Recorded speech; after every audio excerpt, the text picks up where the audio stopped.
move. Normally we're sat here saying, "Oh no, here he goes again." Right, we are back, guys. We are back, ready for part 2 of this tonight's adventure, as we head further down into what can only be called as the sanctuary. That's what we'll call it. And this The inner sanctum.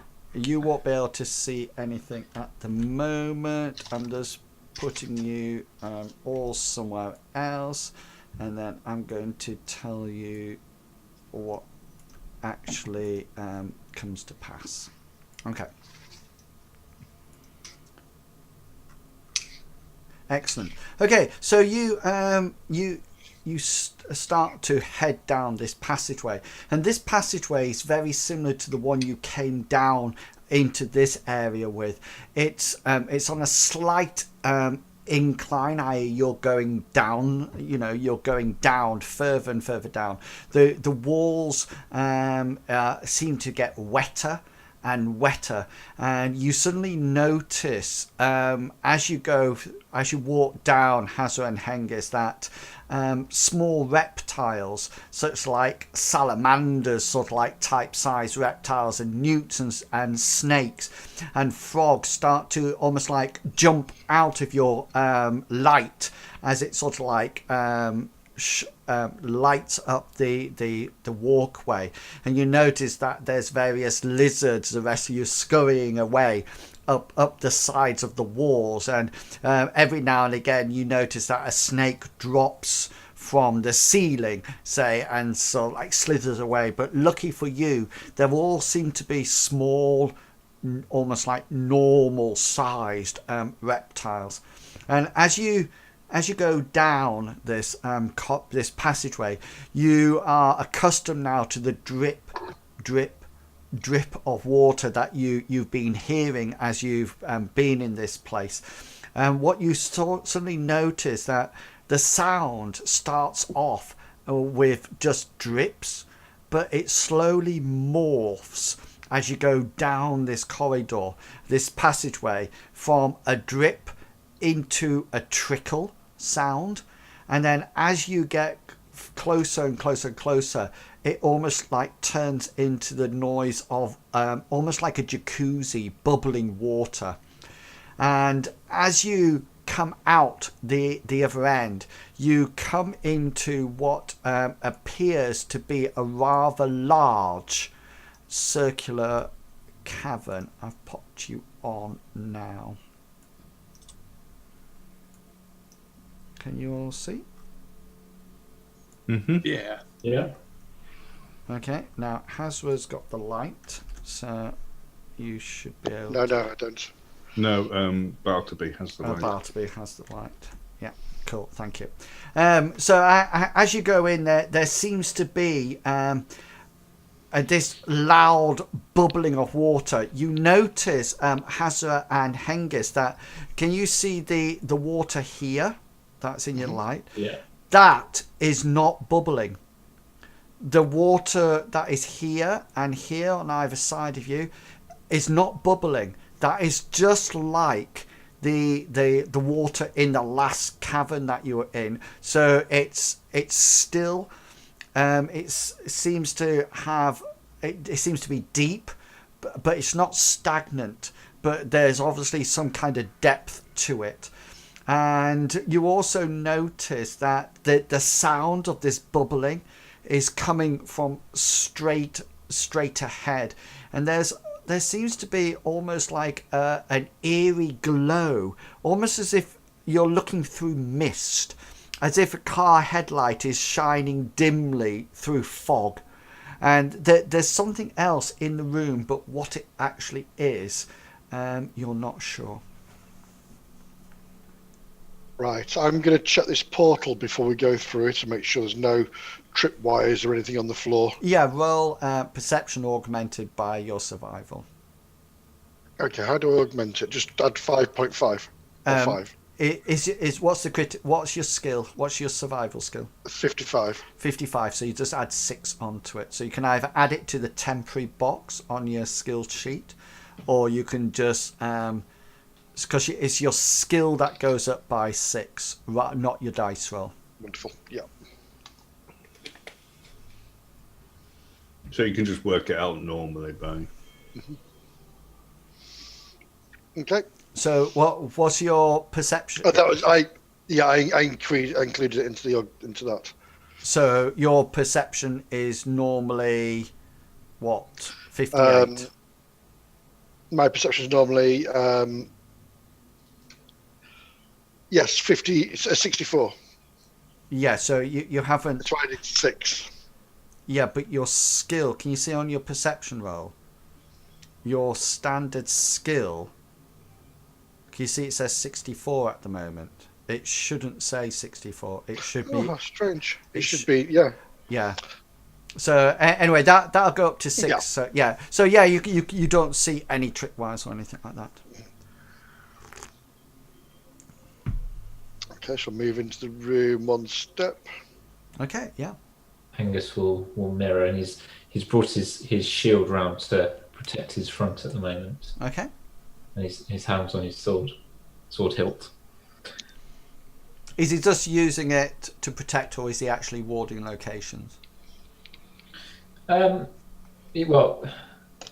He's holding it ready, but it's like just in front of him, so he's not warding. So he's not warding locations. Yeah, cool. Yeah, so you can see exactly and hear exactly what you could hear before. Just need to check what you can actually see with your light. You do notice that the dim light, can you see here? There's it seems to be something coming out the water. There's something raised, quite not incredibly high, but quite significantly out of the water. You can't see the top of it there. You can just sort of like see the curvature of almost like a pillar going up out the water. Bartleby, can you bring the light so we can see more? Absolutely. Yeah. I make my way up behind them. I feel like I'm. Oh, Well, okay. you are behind them. They'll have to step further into the room to let you in. Yeah. And then you can sort of like step. Everyone can sort of like. Gulliver's sort of like at the back going, "What can you see? What can you see?" Angus will start describing the rest of the room as far as he can see it, but not just below normal talking voice. Yeah. Not So whispering. as you all step into the room, all of a sudden there's light blossoms from this area in the middle, and all of a sudden the whole sort of like place is actually illuminated quite efficiently. It's not bright light, it's still sort of like dim, but it's enough to sort of like cascade light right the way around, so you all should be able to see the content of the cavern now. Yeah. Oh. Gulliver's going to push his way through so he can have a better look. Okay, so you can see that stood up on the top, this pedestal here is almost like nearly 2 meters above the water level, and this pool is almost like agitated, and the water seems to be coming up and then cascading over on itself, a bit like a fountain. And you can see from where you are, being held in this flow of water, this fountain of water, seems to be something that can only be described as like a big seed pod. And it's just sort of like bouncing around on this fountain of water. And the water just sort of like comes up, fountains off, and then goes back into the same container, and it just sort of like is being held aloft there. You also notice that kneeling at The in front of it, hands on a rather big sword, clad out in what appears to be heavy armor, is a long blonde-haired man whose head is cast down at the ground. You also notice that as you step into the room, the reptiles and lizards and snakes sort of like continue now to sort of like dart out of the light, and as the light illuminates the whole cavern, you hear sort of like plop, plop, plop, plop, as they slither off and sort of like land into the surrounding waters and sort of like disappear out of sight. All right, what's this over here? Is that just an alcove, or is that a? It's another raised dais, just like Just a yeah. dais, right? Yeah.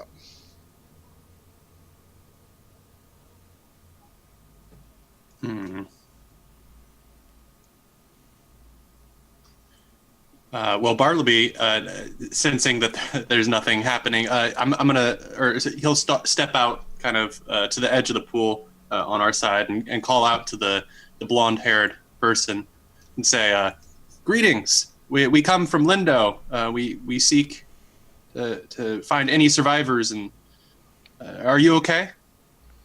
All of a sudden, this almost like guttural, rasping voice sort of like echoes around the cavern as he sort of like either answers your call or almost like speaks on his own accord, and he just sort of like utters the words. He just says, "So, you have arrived."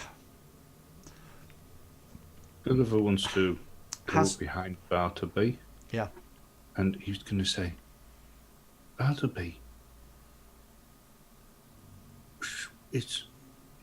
should Night Siren sort of like be really old?" Jeremiah leans into you, Hazra, and says, "Is that the seed?"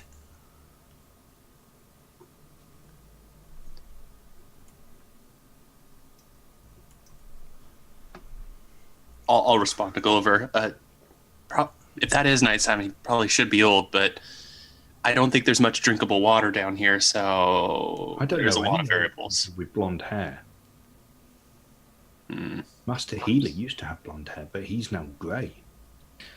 Perhaps it's the power of the seed. He stands up and sort of like elevates him, and you notice that he's sort of is as if time has stopped in almost like his prime middle age, and he's sort of like his physique is almost like perfectly formed, and his hair doesn't look wet at all or bedraggled. It just looks almost like perfect. And the only thing that you notice is that he sort of like lifts his head, and his skin almost like looks moist from this distance. It sort of like has that shine on it, that shimmer. And as he raises his head and opens his eyes, you notice that instead of white and black pupils, etc., they're actually yellow. The cornea is actually yellow, and he sort of like has like black slits where his pupil would be. He looks incredibly almost like reptilian in his eyes, and he's. Did you say it was wearing armour? Yeah, very fine looking heavy armour, and he sort of like says, "So, you have arrived to take it, I am assuming." We want to keep it safe. So, who is the person to take it? It's a good question. That'll be me then, Angus calls out. Sorry, what did Angus call out? Angus would have looked at everyone and then said, that'll be me.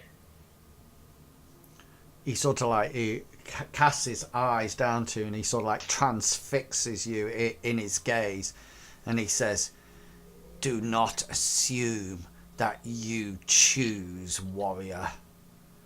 It is not your choice, but the seed's choice, who it wishes to attune to." Quick question on the terrain above whereabouts this is. One, can I see stable footing at all Whereabouts, Si? up on here? Oh yeah, you can see the steps at the back, so the steps go up either side, and then it's normal, a normal sort of like flat surface up there. Okay.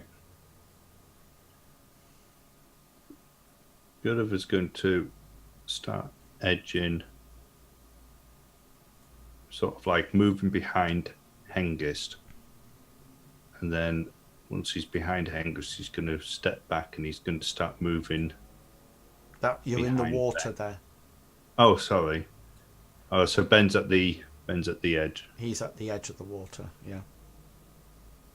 Okay, he's going to move in between Ben and the water. Yeah. Okay, so the guy up on the pedestal continues to talk.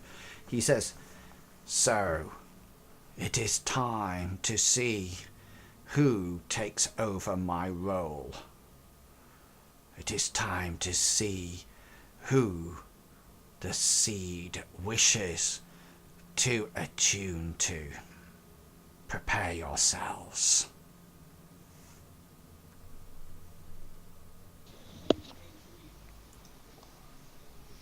Okay, I'm going to move a little bit away from the edge, but I'm going to position myself on the other side of JJ there. JJ? Sorry. I was trying to think of his name. JCF. Yeah, Not JCF, the other side of JCF. that's right. Okay, and at that point, he says, "Your trials begin." And light emanates from the seed, and all of a sudden you immediately, all of you individually, suddenly find yourself in a completely different scenario. You're no longer actually in the cavern. You seem to be in the middle of a village, and it seems to be like a countryside village. And there's people milling around, the sun's shining but it's not too hot, there's houses round about, etc, etc, and people are milling around, and you just seem to be stood there as if you're almost like in a dream, and people are not acknowledging you at all, and they're just sort of like walking past you. They're not walking through you, and if you attempt to sort of like say hello or anything like that, they just ignore you and walk past you. Now what I'm going to do is that I'm going to send you a link, okay, and the link this is out of character. The link is to a survey, and I'm going to give you there's 3 situations that you're going to be put into, and within each situations there are 3 options for you to choose in the survey.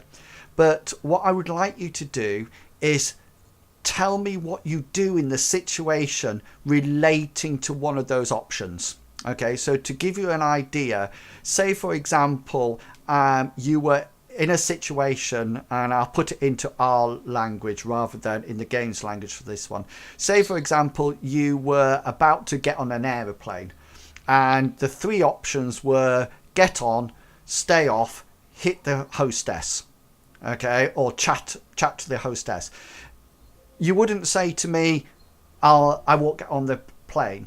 You will enact that action for me in your role play and say exactly what you will do.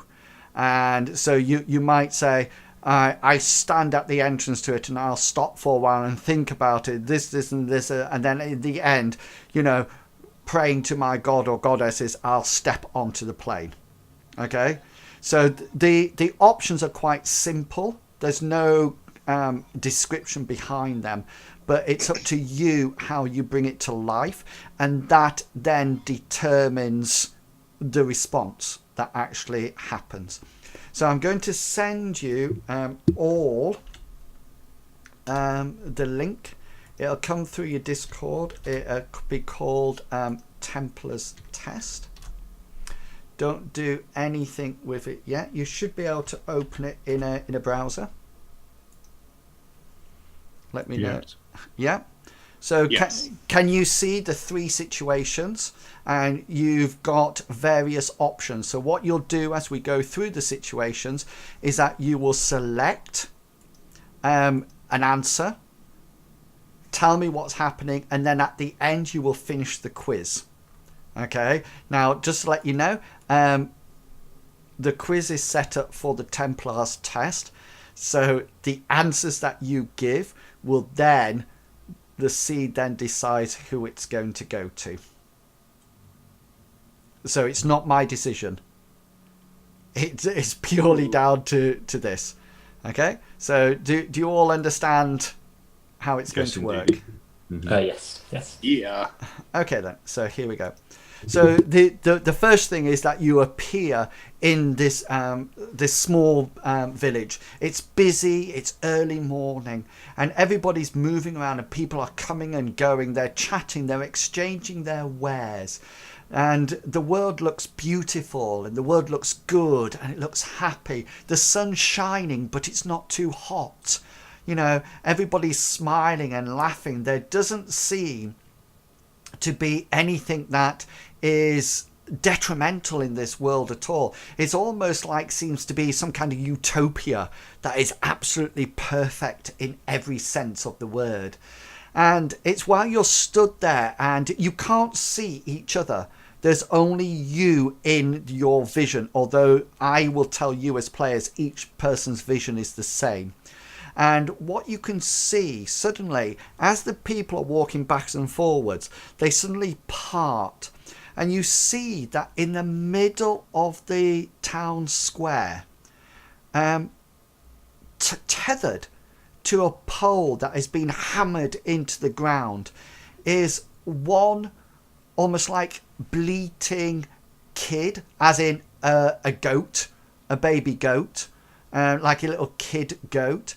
And it's just tethered there, and it's not, it can move around, but it's just got the sort of like the leather round like a collar, and it's tethered to the rope and to the peg, and it's just like going like that over and over and over again. And this is your first choice, your first decision. So you will now have in front of you 3 options that you can do. So decide which one you're going to do, and then whoever would like to go first, explain to me what you're actually doing. The other of us arrived in this town knowing that seconds before he was in a chamber surrounded with water staring at one of the seeds. He's going to close his eyes. He's going to remember the teachings that Master Healy gave him about things that can affect the mind, and he's going to gather his willpower and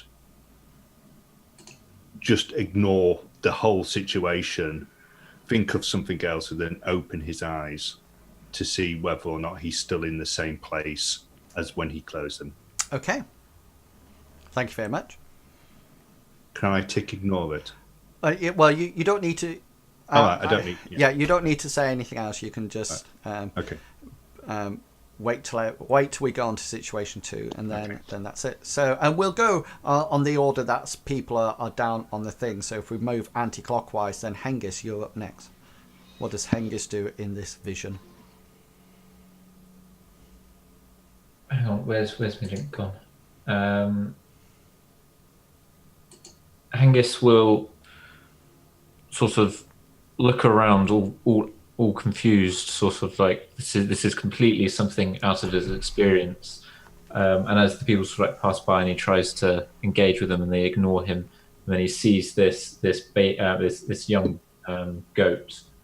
He'll walk up to it, look at it, and then he'll look to see if there's any water, and if there isn't, he'll go to the nearby sort of like communal well or drinking thing and find something to get some water and put a bowl of water down on it and make sure it drinks. Okay, thank you. Bartleby, you up. I unlike Gulliver, I immediately forget that where I just was, and seeing this goat, Bartleby exclaims loudly, "Oh no!" and runs over to it, trying to get some freedom for it, if I can. But since I have terrible hands, probably not. Yeah. So I just kind of pet it and say, "Freedom will soon be yours. I promise." Excellent. And Hazra. Hazra will look at his surroundings, look at the sky, and go, "Gulliver, what have you done this time? Where have you sent me?" And I'll look around and take in my surroundings and see nothing to fear. I'll just walk on by. Okay, so once each of you have started to do the actions and you're in part of the action, you hear booming over the top of almost like the situation.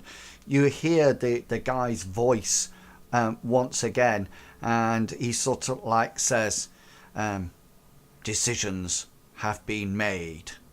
We will move on to the second test." And the whole scenario dissolves, and there's a moment of bright light until you transport it to the next situation, and you seem to be extremely high up, and there seems to be nothing above you apart from open sky and clouds. It's quite dark, i.e. dark weather, it's dull weather. There's no sun shining at all, and you can hear from over the edge of the cliff, you can hear cries for help, and you go tentatively over to the edge of the cliff, and you look down, and as you look down over the edge, you see that there's a single branch sticking out from the cliff face, and the branch comes out straight and then parts into two, and holding on to one of each of these sort of like partitions of the branches, on one side there looks to be like a young farmer girl, and on the other one there seems to be like a young boy. They seem to be somewhere between the age of 11 and 15. They're dressed in almost like farmers' gear. They look like arable farmers. They don't look like professionals or anything. And as you look down, they both look up at you, and they both say, "Help us! Please, please help us!" And one of them says, the boy says, "Help me! Help me! Leave her! Leave her!" And the girl says, "Save him! He can help my father! Let me die!" And you suddenly notice that both of the branches, as in their separate sections, start to snap. And as it almost like the world slows down, time slows down as they slowly start to snap. And you hear the knight's voice again, and he says, "Quick, make your choice." Hazra, you're up. Okay, seeing the situation and hearing what the boy said and his selfishness of wanting himself saved, and hearing the girl speak afterwards and hearing her compassion, he'll dive towards the branch and save the girl. Okay, so you reach out, and just at that last moment, you hear both these branches snap, and I'll tell you what happens in a second. Bartleby, what would you like to do? Bartleby, of course, interprets this as clearly representative of Maroth and Amriel, because Amriel would probably give her life to save Maroth from his darkness. So I have terrible hands, and I'm going to try and save both. I reach out to try and grab both of them, saying, through Amriel, I will be strong enough to save both of you, please. Okay, and you reach out, and just as you reach out both your stubby little hands, you hear both the twigs snap. Hengist. Seeing this, Hengist is going to drop to the floor so that he's got his body anchored, his weight anchored on it in his legs on the thing, and he's going to throw both his arms out to try and say, "Grab on!" to both of them. Okay, so you same as Bartleby, you sort of like reach out, and just as you reach out to your hands, you hear the twigs snapping. And Gulliver. Gulliver's going to say, "You're not real. You can't be real. None of this is real." And he's just going to ignore it and just turn his back and walk down the path. Okay, and Hazra, as you reach out, you hear the twigs, the branches snap. All three of you do, and even Gulliver, you hear this. You hear it snap, and then the children start to fall away, and those of you who wish to save one or two, you see them reaching out to your hands, just about to grab hold of them, and then as they're about to grab hold of them, the image changes once more, and you're in that moment of brightness, of that bright light, and until your vision focuses in on the final test, and you hear the knight's voice in the background again, and he says, "Your final test. Choose very wisely. The consequences are fierce for those who lack intellect." And you are sat in a cavern. It's underground. It looks like a cave. It looks like it's been carved out. It's all rough. There's no visible entrances or exits to this cavern at all, but it's lit by some kind of magical light, and the light is reflecting off numerous objects in this cavern. The cavern, you're stood in the middle of it and looking around, and the whole cavern is full of riches beyond your wildest dreams. There's silver, there's gold, there's gems, there's precious jewels, and there's also powerful artifacts that you know from your own sort of like beliefs. So you can see, Hazra, there's a fable spear of your tribe that was once said to be able to return to its owner when hurled great distances.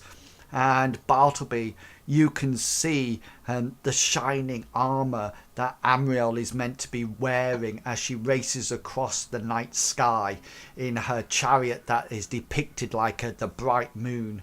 And Hengist, you can see weapons etched with runes down the blades, and you can sense that these weapons are so finely crafted that they could probably slice, have the power to break iron or slice through a silk scarf as it floated down to the ground. And Gulliver, you see magical items, powerful spells, things like items of jewelry that contain huge amounts of power. You can feel the actual essence of this power and the desire to wield it. And he sort of like looks round, and as you look at it all, he says, you hear the voice, and he says, "It is yours to do with what you wish." And we'll start off with Hengist. So Hengist, seeing this sword, so like with its etchings, he will go up to it, lift it, examine it, and then take it. It's perfectly crafted. Even when you pick it up, it's so finely balanced. It's unbelievable. You know, yeah. So you'll pick it up. Yeah, cool.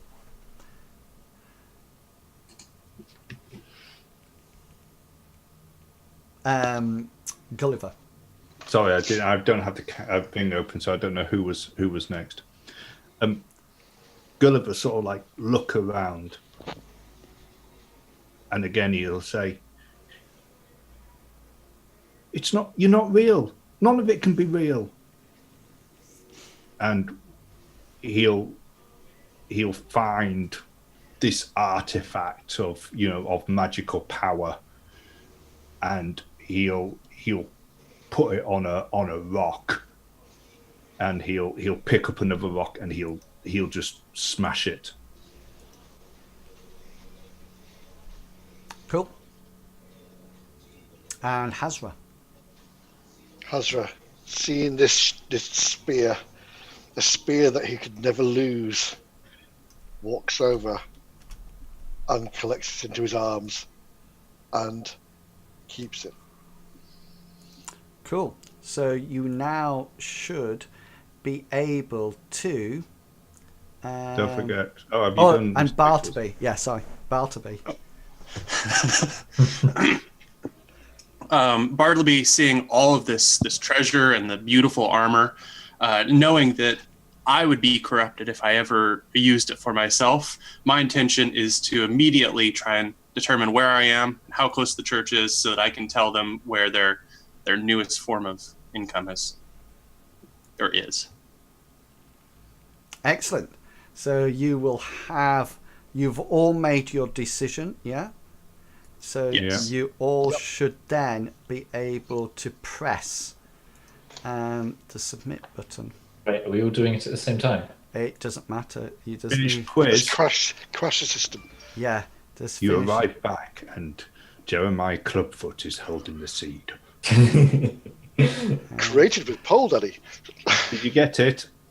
I'm just logging into my account now. Okay, so you can now close that down. You don't need that at all now. And hang on, I'm just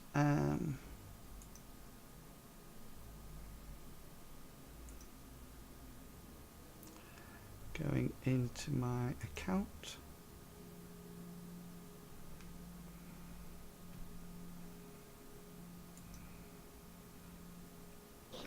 Please sign up for 6 months to see the results of your quest. Yeah. Please make a donation of $10. That's right. Or buy our monthly subscription plan for the next 12 months for the amazing price of $9.99 Yay. per month. Excellent. Okay then. Thank you.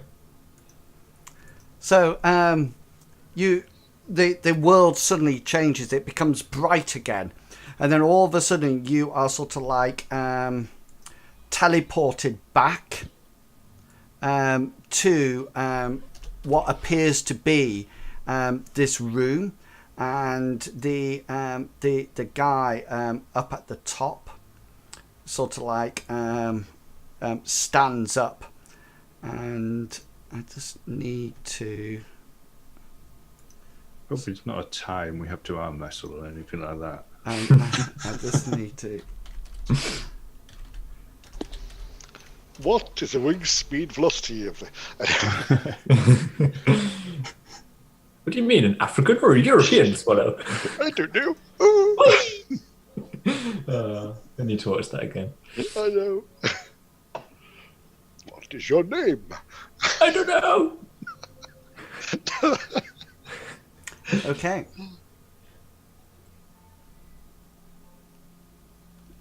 Interesting. So you I'm not going to tell you the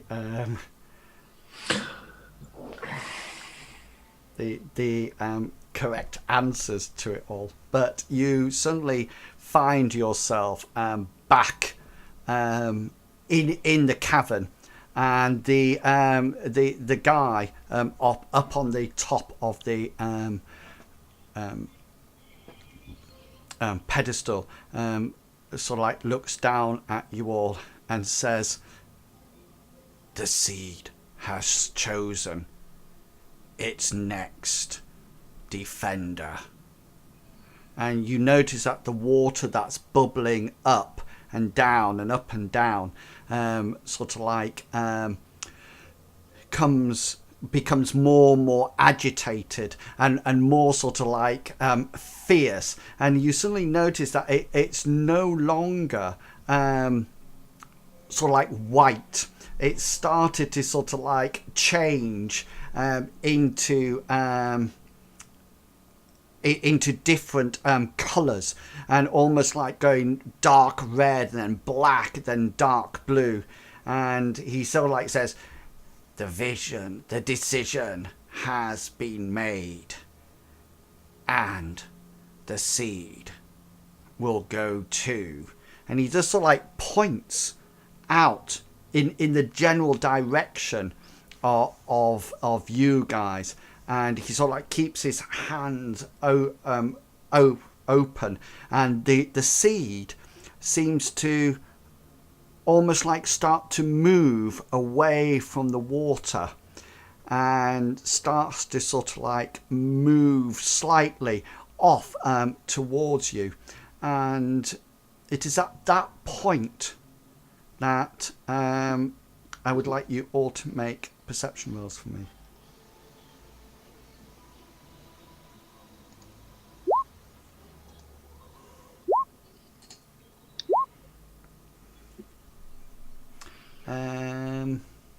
Hengus made a perception roll. So at this point, the first people to notice this next thing is Hazra and Hengis. Oh no, easy it is. Yeah, so you all notice this, and you as this sort of like thing is bubbling away, and you can see the knight stood behind. You suddenly notice that there's somebody else on the platform, and the knight is no longer alone. And as he says, the decision has been made, and points out to you, you suddenly notice that there is somebody behind him walking up towards the knight himself, and the seed that is bubbling on. And you suddenly realise that it's Jeremiah. And as he says, he sort of like says, it will belong to you. And as it comes along, Jeremiah suddenly, with almost like a huge amount of strength, barges past the knight. The knight almost, and you're not too sure whether or not he let him pass, or whether or not he's just caught off guard, because he stumbles backwards, and Jeremiah comes to the front, and he looks down at you all, and he says, "You imbeciles! You utter imbeciles! You led me straight through to it. Ah, the necromancer is going to be so pleased. He will reward me greatly for this. Yes, the decision has been made. And the decision is, it is I who will be controlling the seed." And he reaches out his hand and grabs it from the water. Okay, what would people like to do?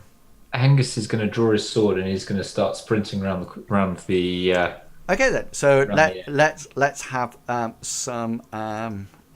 some initiative then. Let me just delete everybody from the order before you start doing anything.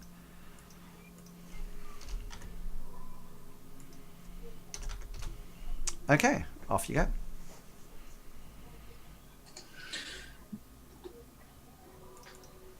Yeah, I've got my token selected. Oh,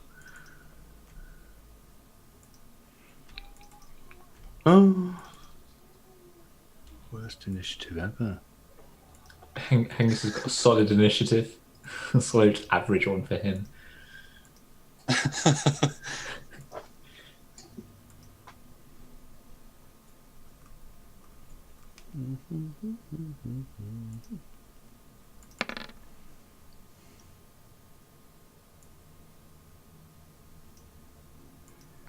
Okay, so here we go. So we, So at that is Jeremiah grabbing the seed. So that's on 19. So he has it now. Hazra, you're up. I'm going to throw my spear at him. Okay then, go for it. Check the distance, please. Yeah, it's. And remember, just- there'll be an incline. So add is it 7 meters? It's yeah. So it's nine- it's 7 to So say about 2 meters. Yeah. Does it need to be ready? It's always in my arm, isn't it? Or do I have to? If it's in your hand, then it's ready to chuck. Yeah. As long as you have it as part of your combat style. Yeah. Yeah. Yeah.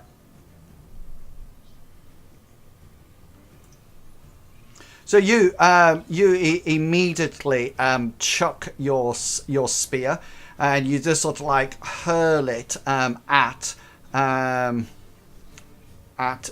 Jeremiah. Yeah. Okay. Mm-hmm. Hang on.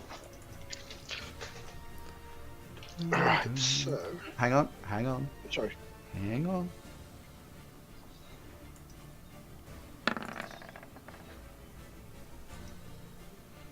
Yeah, so you hurl it at him. Yeah, what you don't get a special, but you will be doing some damage to it.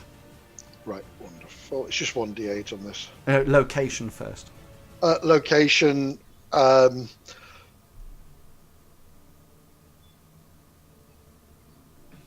going to go. Location up at the top.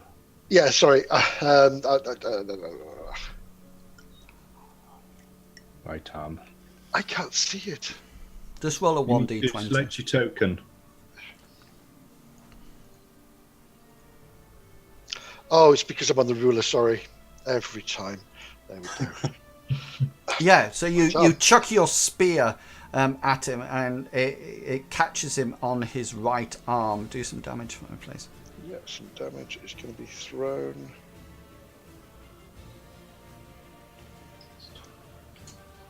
Yeah, so you launch the spear and it goes flying through the air and it whacks him in his right arm. And you notice that he sort of like cries out and sort of like falls prone on the floor, which effectively puts him out of sight. Bartleby, you're up. Because remember, can I please remind you that this is that bubbling water? Fountain. Yeah.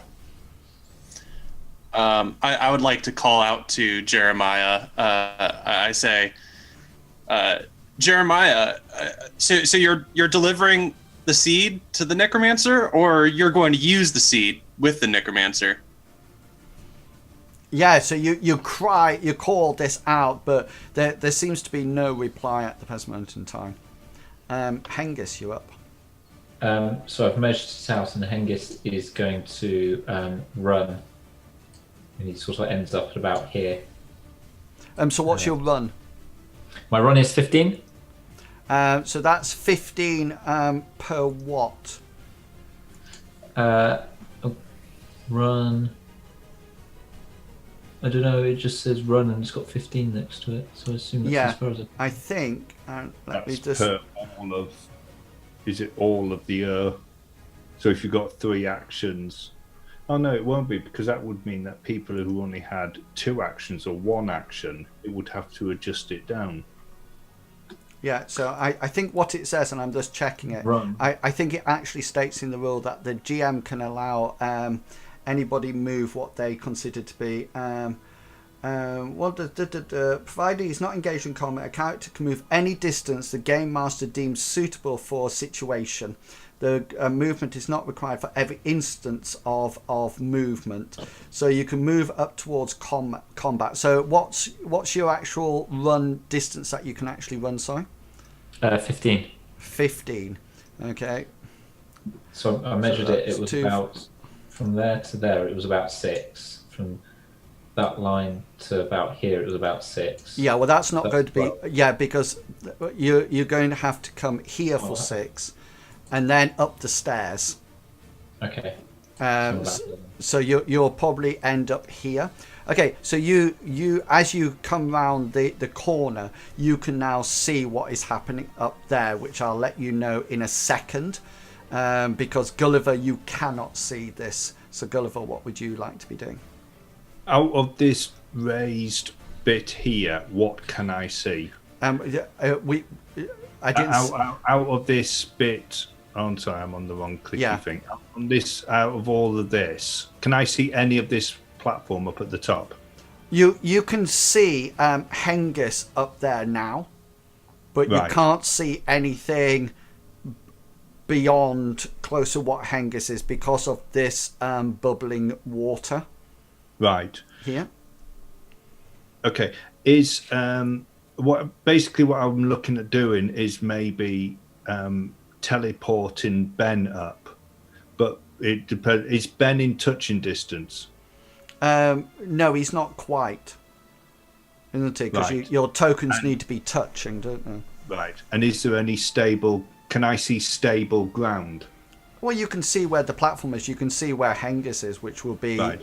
So you could teleport him here or in front of Hengist or here. You can't see sort of like where the Guardian was or Jeremiah was. You can't see there. Right. Okay. So I'm going to start casting a spell.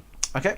So that'll It's be going to take me two turns. Yeah. 2 turns. Yeah, and Ben will he Bartleby, what do you want Ben to do?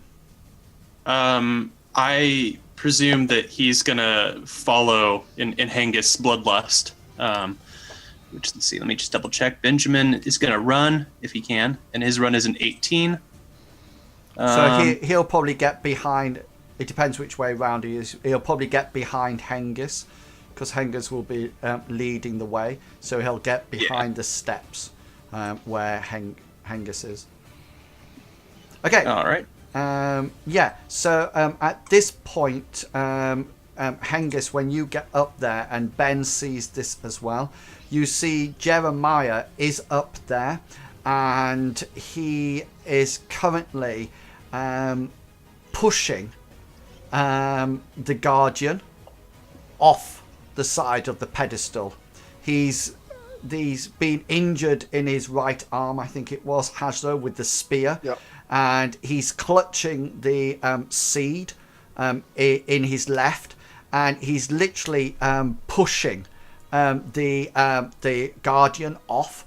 And Hengist and Ben, as you come to the top, you turn around the corner and you just see him on his 19 push the Guardian over. And Hengist, you're quite amazed that the Guardian seems to be doing no action at all. He's not fighting back. He's not grabbing or anything. And Hazra, on the 19, you suddenly see the Guardian does almost like lie backwards off the pedestal in his heavy plate mail armor and plummet down and hit the water with an almighty splash. And there's a huge cascade of water, and he sort of like lands in it. You're up. Right. I'm going to run and shout, and I'm going to move. See, my run's 19, so 7, 10. So The best way, guys, rather than being sort of like, I can move this amount of distance, say where you want to go, and then I can judge whether or not where you will get there. It also saves you saying, for example, if you say, I want to run up there and try to get into combat, you might measure it and end up here. Well, I can actually overrule that and say, you can actually get up to that point. So you're running around and going up. I'm running around there. I'm going to shout to Gulliver, "Can you teleport him, Gulliver? Can you teleport him out of there?"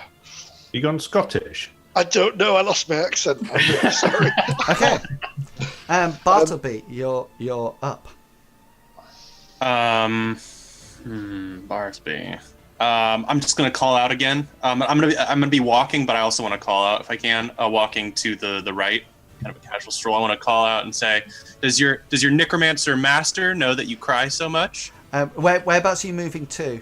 If you're moving this way, yeah, because then you'll actually have sight of him as well. Yeah. Yeah, so you can taunt him from there. Cool. Yeah, go for it. So move around. Yeah. Right, Hengist, you're up. So Hengist now wants to try and move into combat, shouting at the same time, "Traitor!" Okay, so you will move up to him on your movement. Yeah. Cool. Gulliver. Gulliver will knock off his spell points because he can't cast that spell anymore. Well, he could, but it's pointless because what he was going to do has already been done. Yeah. Has to assess something about something, but you don't know what he's referring to. And then, if that makes sense, because you can't actually see over that side. Ben has already gone round. Gulliver's going to start heading round as well. If he can get up to the top of the stairs, he will do. Okay. Yeah. So okay then, cool. So Ben, what's Ben doing? Ben is closing the distance to go and bash things with his hammer. Okay, so he can move up to Jeremiah, and Gulliver, you will end up the turn at the top of the stairs, roughly where. That's it. Okay then. So this is now turn 3. Turn 3 for anybody who's got any left.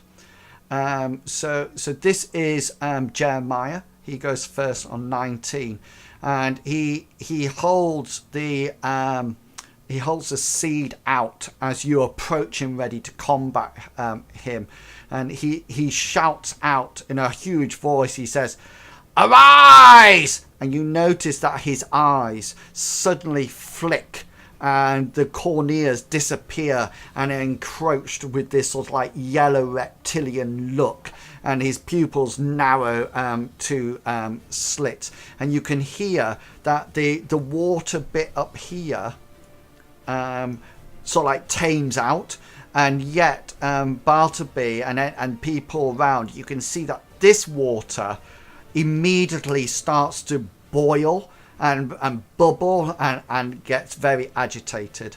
Hazra, you're up. Right. Can I pull? I can move, but I can't hit. Can I? Well, you don't have a weapon out at the moment. Yeah, I've got my. I'm going to draw my scimitar. Okay, so you go to ready a weapon. No, you do. You have 3 actions. Yeah. I do have 3. Yeah. Yeah. Okay. Then. So you ready your you draw your scimitar on 18. Yeah. Bartleby, you have one. Hengist. Hengist wants to attack. Okay then.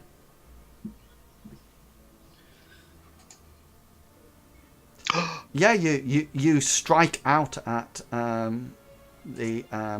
at Jeremiah. You hit him in the chest. Make sure. Yeah, I did change it. You've nearly killed him 2 other times. You might as well. Might as well finish it. Yeah, and you take your sword and you just drive it straight through his chest, and he lets out an almost like guttural cry, and just sort of like slips off and almost like falls to the ground. He seems to be losing a whole load of blood. It just seems to be pouring out of him. I just need to make his endurance roll. His real endurance roll. Sorry, roll 20 says crashed. Oh, bloody well. Dun, dun, dun. Hope you're not paying for it. It knows when to do the suspense. Does roll 20? It's come down. Yeah. Yeah, and you notice that his eyes flicker back to sort of like human as he collapses on the floor, and sort of like hands sort of like drop down by his side. Gulliver, you're up. Getting up and seeing that Hengist has just taken out Jeremiah, he's going to look around and he's going to say, "Where's Simon?" Yeah. Do you wish to do any action? No. No. That's Okay. that's Okay. be... Ben, what would Ben like to do? I don't think Ben has 3 actions. I know in he this doesn't have case. 3 actions. Okay, cool. So this is now combat round 2, turn 1. And yeah, so Jeremiah looks like he's bleeding out quite profusely on the floor. Hazra, you're up. Okay, I'm going to move over to Jeremiah and take the seed out of his hand. Yeah, okay. do that. So you reach down and you touch the seed, and as soon as you touch the seed, your this will be your left hand. Mm-hmm. Yeah, your left hand takes 13 points of damage to it. You reach down and you almost like grab it, and the seed just immensely gets incredibly hot, and almost like you feel lightning and almost like great heat course through your arm, and it's just sort of like the pain is absolutely unbelievable. So you take 13 points of damage. So first things first, you don't have any protection up. So No. how much on that arm? How much armor do you have? 2. 2. So you're going to take 11 points of damage. So how much is in that location? 5. 5. So the first 5 lots of the first 5 would take off. So therefore you're going to take another 5, which will actually take you down to a major wound on your arm. Okay, because it's negative. Well, it's now negative 10, negative 5, isn't it? Okay, That's right. so the first. Just another 1 over. Yeah, so the first thing you need to do for me is that you need to make an endurance roll. Hang on, wait for it. So you're going to do it against my attack. So my attack has a potency. Okay, so I know what my attack roll is. Okay, then, so off you go. So just make your endurance roll.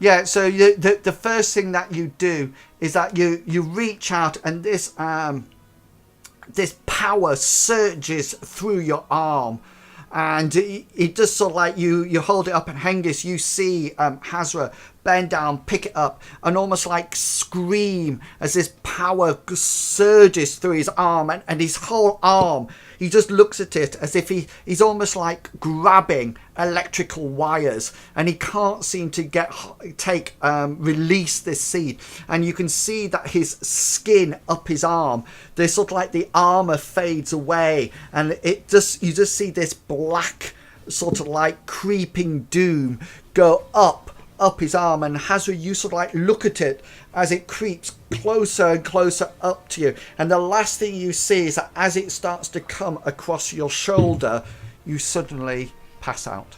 Can I use look point To do what? to reduce the strength of it, or not? No. It's up to you. Should I have said that straight away? Yes. Don't worry then. That's fine. Yep, I'm out. Okay. So yes, so that's Hazra. Bartleby, you're up. Can I just for future reference. So if you want to use luck points to change your wounds, for example, then as soon as the dice is rolled, it's best to say to me at that point, if this takes me to a major wound, I will use a luck point to bring it up. Gotcha. Before I roll my dice. Okay, so then we know at that point. Okay, yes, Bartleby, you have seen this from down below. Then with all the panic in my heart, I'm going to scamper my way around and get to Hazra as quick as I can. Okay, then. Hengist, you're up. Hengist is going to drop both his sword and his shield, and he wants to reach for his backpack. Yeah, so you can drop your sword. You'll have to that'll be a free action, but you would have to disarm your shield because it will be strapped into place. Yeah. Yeah, no, that's fine. Yeah. And then he's going to shout, "Quick, the box in my backpack!" Okay, Gulliver, you're up. Gulliver's going to, with sort of like a look of shock on his face, he's going to reach into his tunic and he's going to draw out the disc that he uses to cast the more powerful sorcery spells. Okay. And you hear him say, "It's too late! He's summoned!" And he wants to start casting a spell. Okay. No, it's ready in action. Ready in action, yeah. Ready in action. Ben, what are you doing? What's Ben doing? Ben is lifting his hammer to smash it on Jeremiah. Okay. Or like raising it up to swing down. I mean, he does. He can actually hit if he wishes. Like without rolling, or Well, because the guy's prone. The guy's prone, so it's an automatic. So he will hit, and he'll have a special on it. So he can choose location if he wishes, and then just do the damage to the guy's head or something like that. That sounds like what Ben would like, so he's going to do that. He's going to swing for the head and break it like a watermelon. Okay, tell me, roll his damage. That's all you need to roll for me. Awesome. Bam. Oh my god. Yeah, so all of a sudden, Hengist, you see this huge hammer from Ben as he lets out this guttural roar with two hands firmly round the hammer's shaft, and he just brings it crashing down onto Jeremiah's face, and you just hear this sort of like this thud and crack, and this sort of like wet impact noise as you notice that the majority of Jeremiah's face concaves in at the weight of Ben's hammer coming straight down and almost like indenting the face and skull with this huge hammer. Fatality. Round 2. I'm going to take Jeremiah off because I think we can safely say that he is Squished. Squished, dead. Yeah. Hazra, you're out of it. So we'll take you off the thing. Bartleby, you're up. I would like to close the distance between me and Hazra. Yeah. And comment on the irony of Benjamin breaking somebody's skull in with a hammer. Yes. Are you out loud? No, in my own mind. This is between me and Ariel. Okay, then got you. Hengist, you're up. Angus is gonna. He wants to try and get the box, the chest that holds the seed out of his backpack. Yeah. So he's got to take his backpack off first, probably. Yeah. So at the end of this turn, you will take your turn to you get the backpack out and open your backpack. Take it off, open the backpack, take the coffer out, ready for combat round, for combat turn 3 when you've still got an action. Gulliver, you're on 2. Gulliver is going to start spellcasting. So this will be the second. No, this is the first. Oh, the first one. Yeah. He had to ready. Can you just? I just need to know weapon. the spell that you're casting. Yeah, and see the thing is, he doesn't know. He doesn't know what's going to happen. So at the moment, he's starting to cast that. Yeah. So Yeah. that'll be what, 3 turns, isn't it? 3 turns. So but this as, being the as he's first starting to cast it, there's like 3 streams of grey smoke that have started to come out of the amulet. Yeah. And Ben will do what?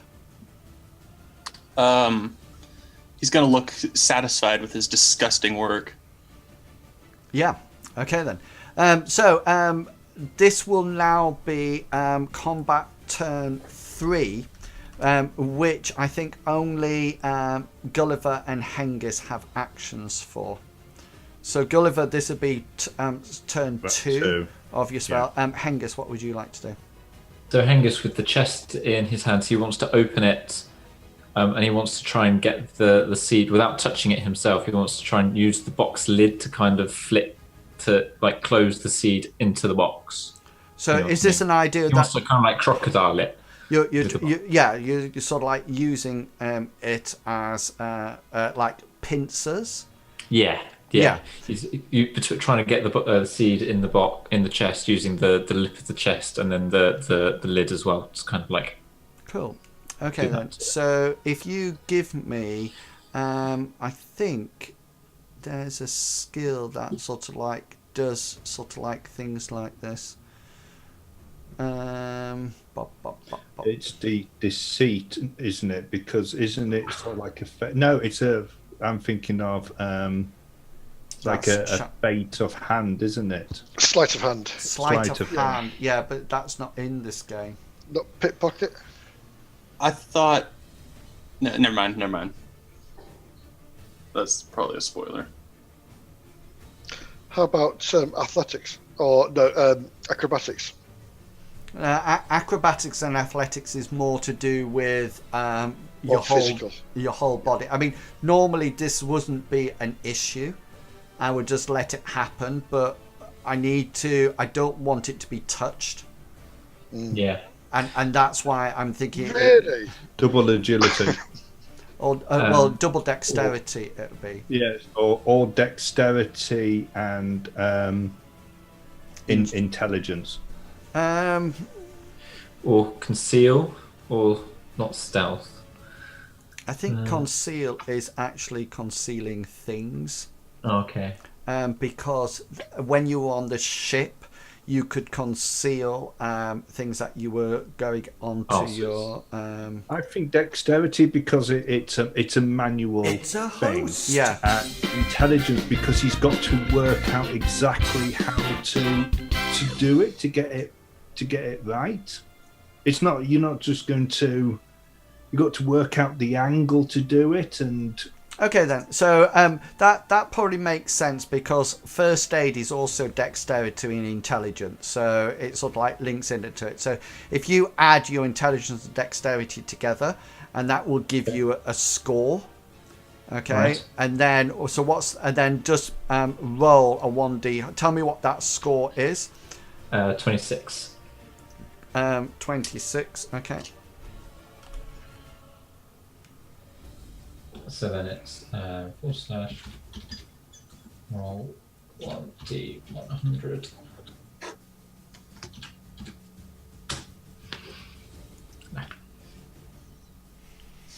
Can you see that I've got? Oh, okay, yeah. Yes. you've got a fancy thing. So now, can you see? I can automatically see the differences in the thing. So okay, so you reach down with this box and you sort of like click it on and you get it in, but as you click it on, you notice that the seed touches a bit of your gauntlet glove, and you suddenly notice that the metal of it starts to melt away, and you manage to clamp it round into the coffer in time, but you do lose 3 points of armor points from your either one, probably your right arm's location, as it singes up it. Sorry, he loses 3 points of armor. Is that like permanently or? Correct. Yeah, Right. it's literally taken the metal off. Okay, So So if it had 6 armor on it, now it's only got 3. it's only got 3 points in that location. Yeah. cool, sorted. Okay. And does anybody else have an action from that point? No. No. Okay. Then. So let me just do this. So Bartleby, what would you like to do?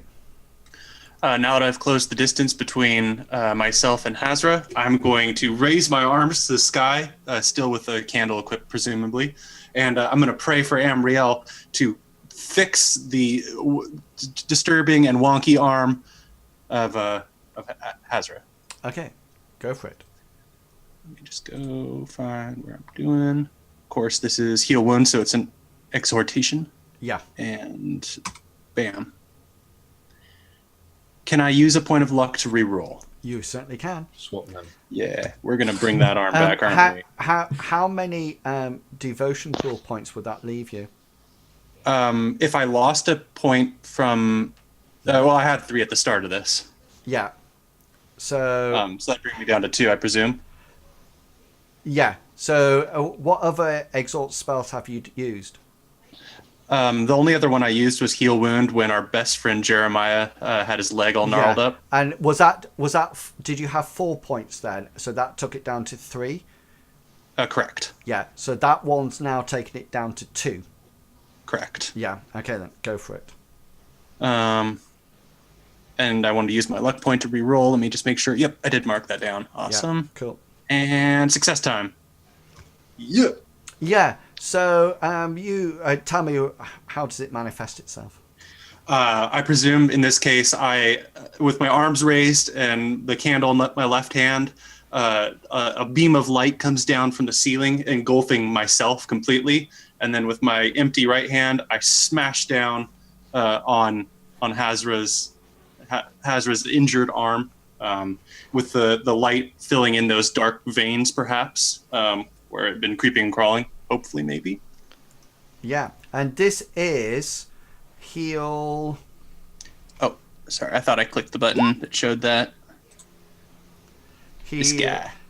So it has no effect on a major wound, save for stabilizing the injury and preventing death. Yeah. And that's exactly what you do.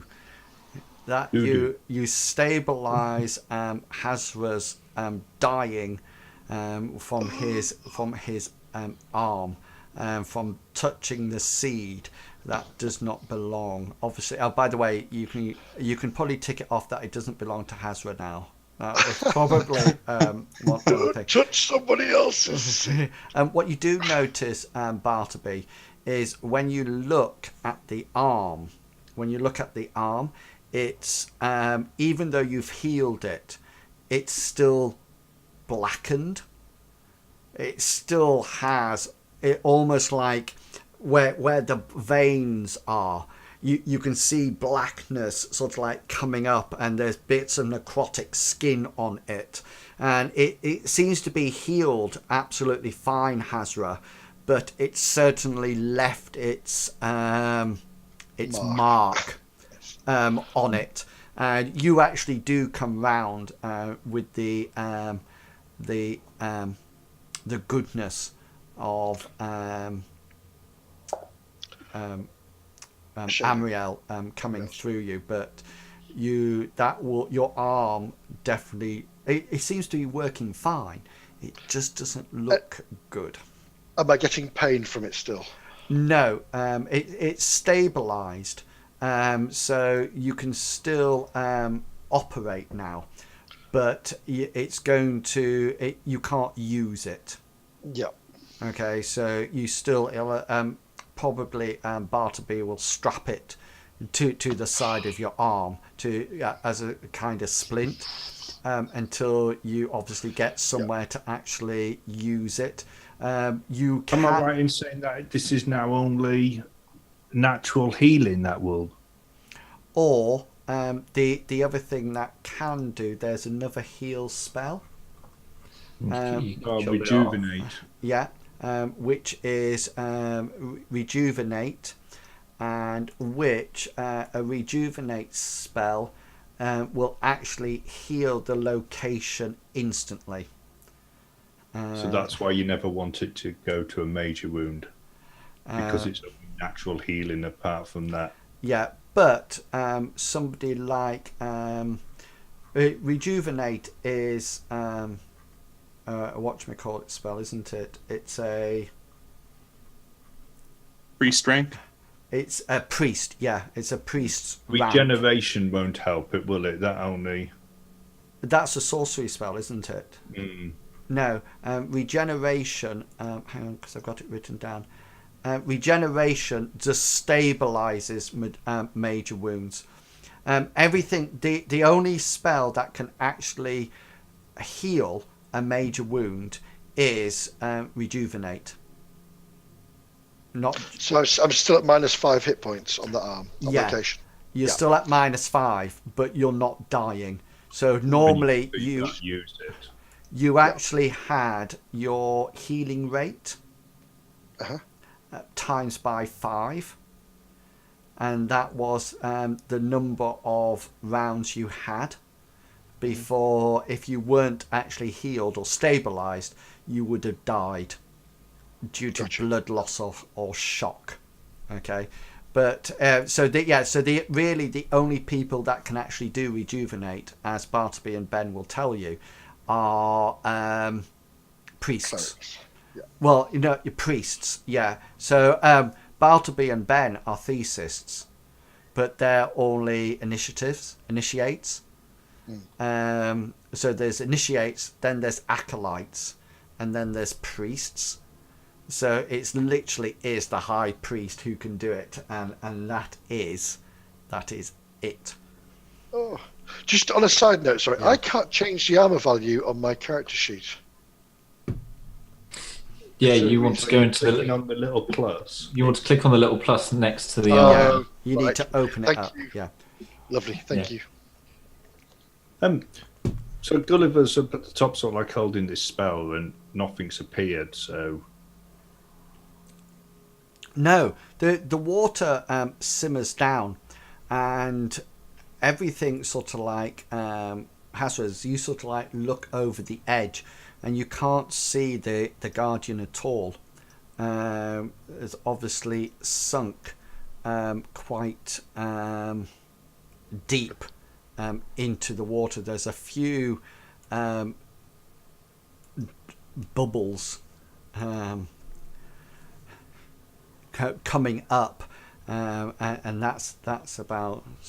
There's only bubbles coming up in his location where he went down, nowhere else. Yeah. Yeah. can Gulliver sort of like make his way so that he can see Jeremiah, and he's just sort of like going to peer through, and he's going to peer through, and he's going to sort of like have a weird look on his face when he sees his head, but he wants to sort of like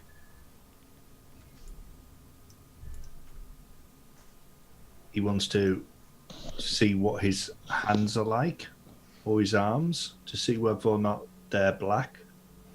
No, they're not at all.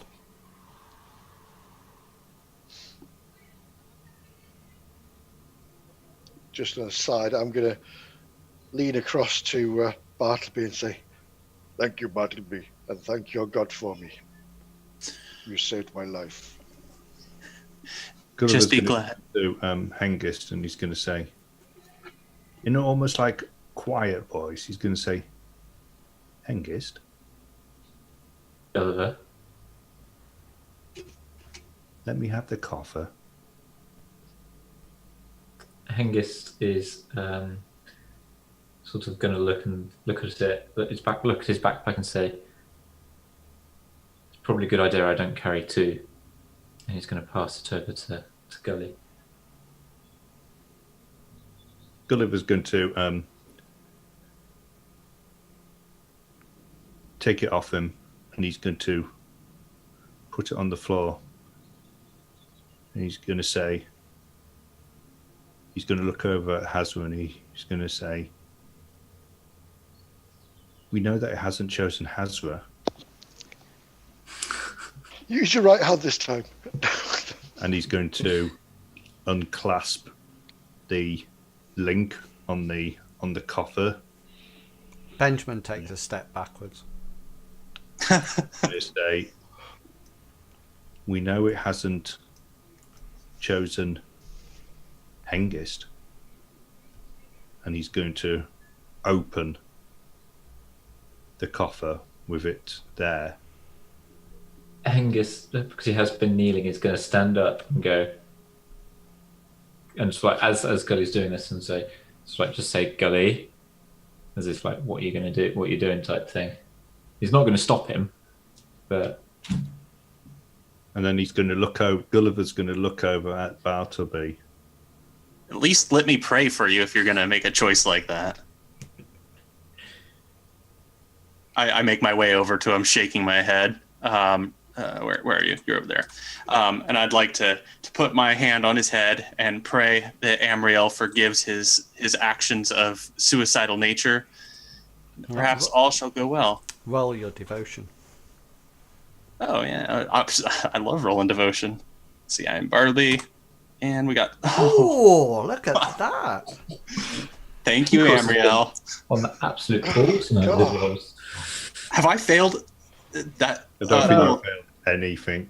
I used 2 points of luck. Yeah.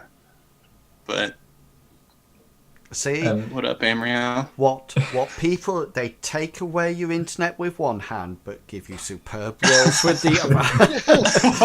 Celestial powers with the other. It's either one or the other. You can never- Angus is going to glance at Hazra's arm, and then at Gully, and then at Hazra's arm, and say, "Perhaps you should only try touching it with a finger, as opposed to the hand." Or maybe use a glove. So at least it goes through that first. He sort of like looks at Hengist's gauntlet. Yeah, and you can see my right hand, Hengist's gauntlet, which Hengist also now looks down and realizing for the first time that it's actually sort of half melted away in places. He just goes, "Ah." Gulliver leans over the coffer, and he gets both hands and almost cups, puts them sort of like almost you're actually going to put your hands into the coffer? Yes. Can I back away when he does that? He's going to get them really, really close. And then he's going to look up at Bartleby. Bartleby, how many devotion points have you got left? For my devotional pool? Yeah. 2 of 4. And Go right ahead. And I have one luck point. Hang on. 2 or 4? Yeah, because you done 1. Yeah, because you didn't fail. Did you roll luck on it? Yeah, does that mean I lose another point? No. It's that if you rolled it, didn't do luck, and then rolled another one, rolled it again. But if you were just rolling because of luck, then you don't lose the point. So if you had cast a spell and didn't have any luck left, if you cast the spell and then cast it again, that would be 2 devotion pool points. But you cast it, it didn't work, so you lucked it, didn't you? Correct. Yeah. Yeah, So so it it's doesn't a it's a swan. Yeah. So with his hands on either side, but not touching the. So I Hengus. I was about to say, Angus is going to take half a step towards Gully and say, as he does, and says, "What if it chose Jeremiah?" Just use the one hand. We could be the bad arm One gang. location. Gulliver's going to keep his stare locked on Bartleby, and he's going to say, "It's either you or me, Bartleby. It has to be." Then I believe it's likely you.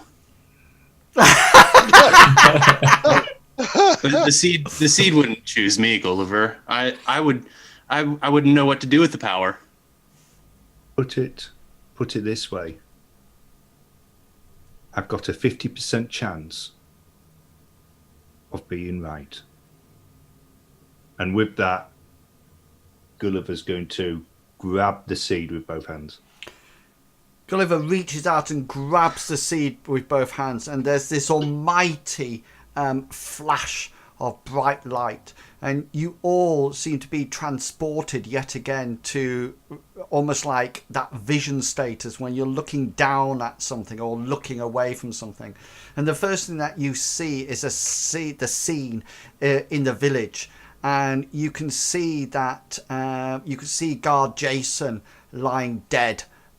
His throat ripped out and his stomach also like gouged and gored at, and the other guards there, and you see one guard bravely fighting still, and as you suddenly zoom in on the vision, you see Sarv Strongarm being knocked to the ground by 2 or 3 of these lizard goblins.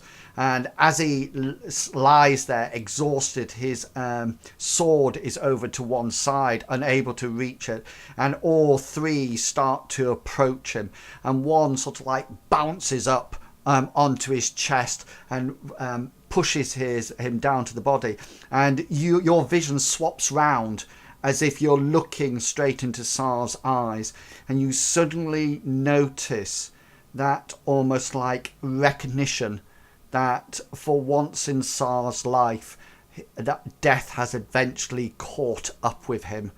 And then your vision switches once more, and the raptor's mouth rears back, opens up, and hurtles towards his throat.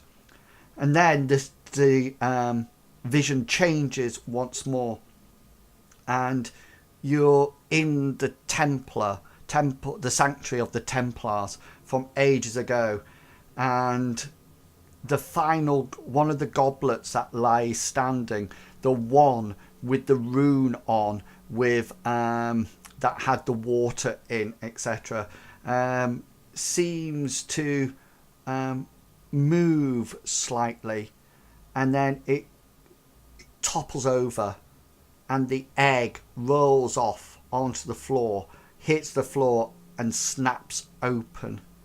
And you hear from the central goblet this distant yet definite cracked guttural voice scream just that word, "No!" And you're all plunged back into the room, and Gulliver is stood holding the reptilian seed in both hands. And that Gulliver seems... just sort of like looks round and smiles.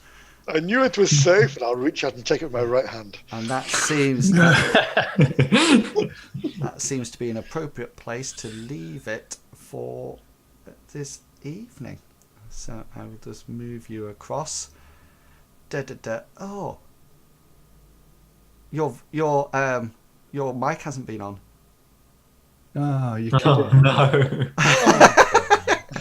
No, it has been. Don't worry.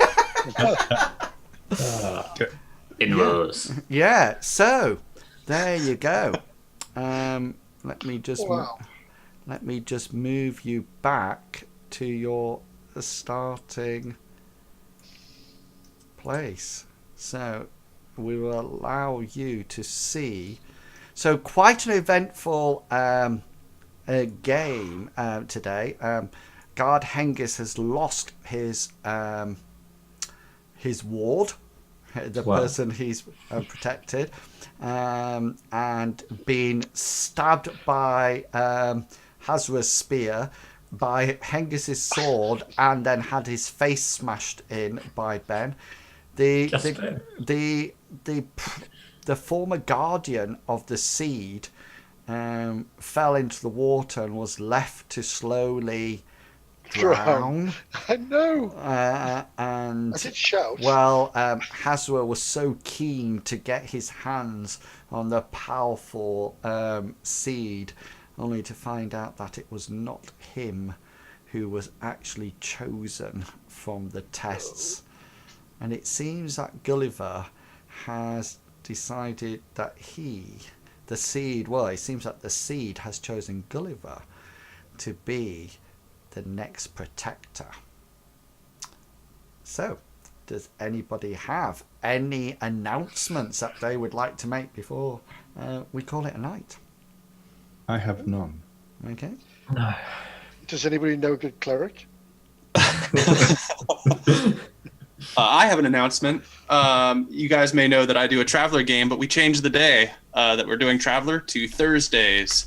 Otherwise, it's about an hour earlier, which would be 3:30 Pacific Standard Time over here on Thursdays over on Wrath Inspired's channel. That's my only announcement. Thank you guys. Excellent. I've put that in the chat. He was playing Dungeons and Dragons last time. Cool. Nice. Which must have been your Traveller game. Probably. Yeah. Okay, so I will be back tomorrow, guys, at 3 o'clock BST time for some more Elder Scrolls Online, when we will be working on my Templar, doing a bit of healing, maybe some vet dungeons, etc., etc. And then we will be back in our role-playing mode on Tuesday night for a new Shadowrun adventure.